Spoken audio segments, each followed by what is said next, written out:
Hai semuanya, saya Jonathan Iman alias Maca Gelato. Dan hari ini saya mau kasih tunjuk ke kalian proses menggambar saya dari awal sampai akhir.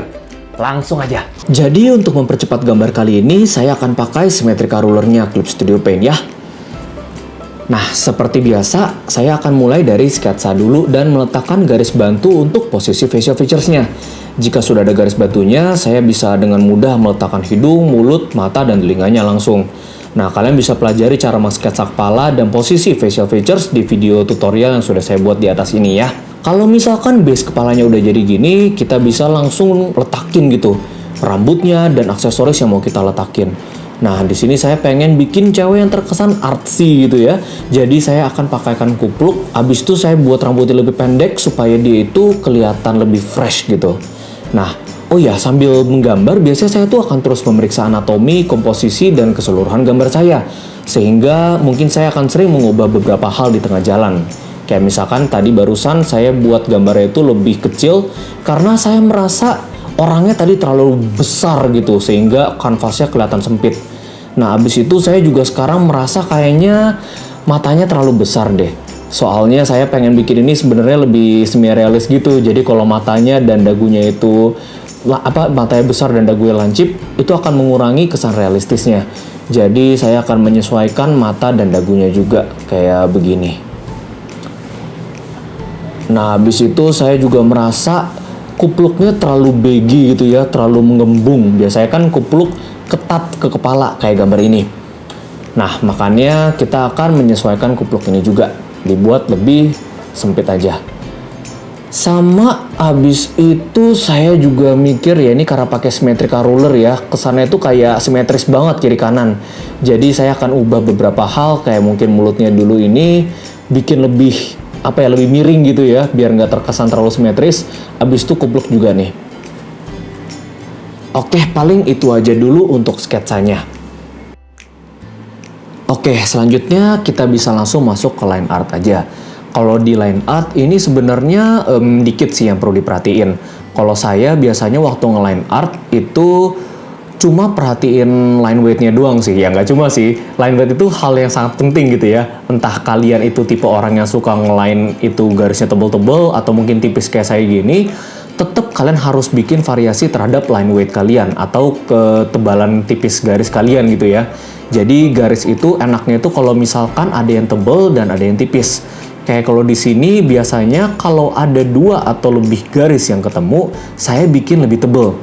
Dan kalau misalkan enggak, dia tuh akan netral, akan tipis biasa gitu. Nah, dan di ujung-ujung rambut biasanya saya itu akan buat garisnya itu lebih tipis. Nah, cara buatnya itu kalian bisa slide aja pen kalian. Jadi dihempaskan gitu pennya, biar dia itu nanti di ujung-ujungnya dia akan lebih tipis tintanya.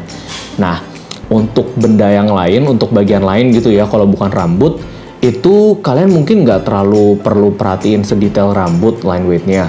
Tapi kalian tetap perhatiin kalau misalkan ada garis yang ketemu, dia itu akan lebih tebal gitu ya.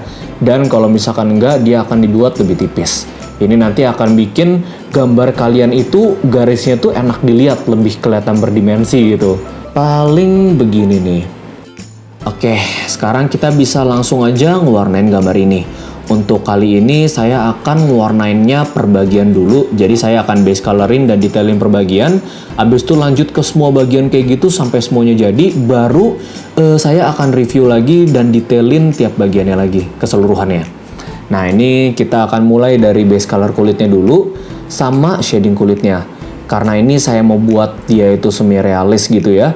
Jadi nggak cuma kasih bayangan doang di tempat-tempatnya yang tertutup. Tapi saya akan bikin konturnya itu kelihatan jelas juga. Jadi biar kulitnya itu terkesan lebih timbul gitu.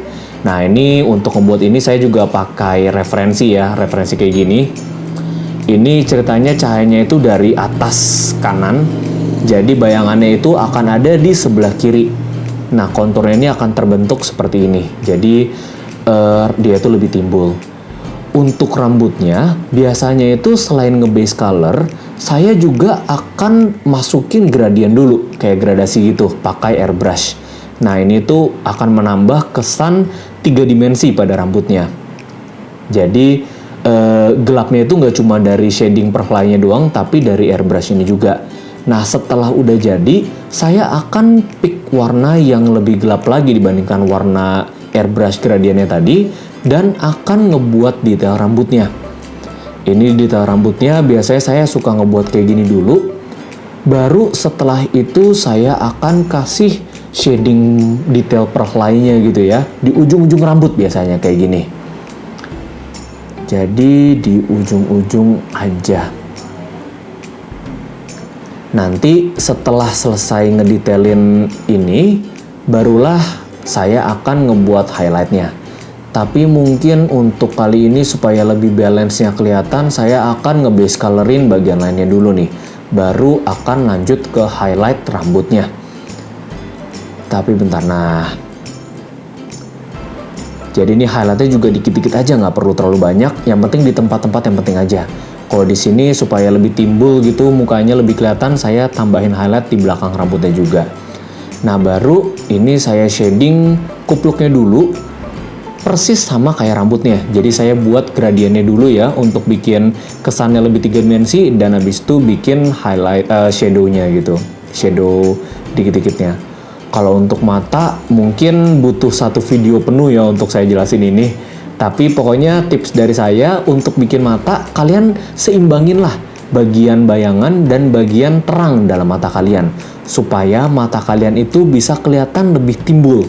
Nah, kalau misalkan matanya itu kelihatan bener-bener globe gitu ya, bener-bener gembung, bener-bener timbul, itu nanti akan jadinya bagus, akan kelihatan cantik gitu. Nah, untuk bagian lain itu sama aja kayak gitu. Lalu ini kira-kira kayak gini nih udah jadi nih. Sekarang tinggal didetailin keseluruhannya aja, kayak ngasih highlight besar gitu dan shading kayak gini. Habis itu, oh ya, ketinggalan mulutnya nih. Mulutnya ini bisa langsung dibuat aja kayak begini, bibir gini ya. Habis itu mulutnya simple aja kayak gini. Habis itu saya akan kasih tekstur kayak gini supaya dia kelihatan lebih bagus. Nah, kira-kira gini.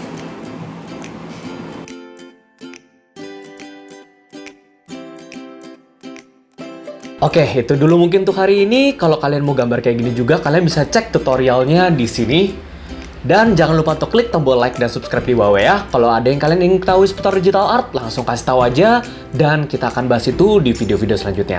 Bye-bye!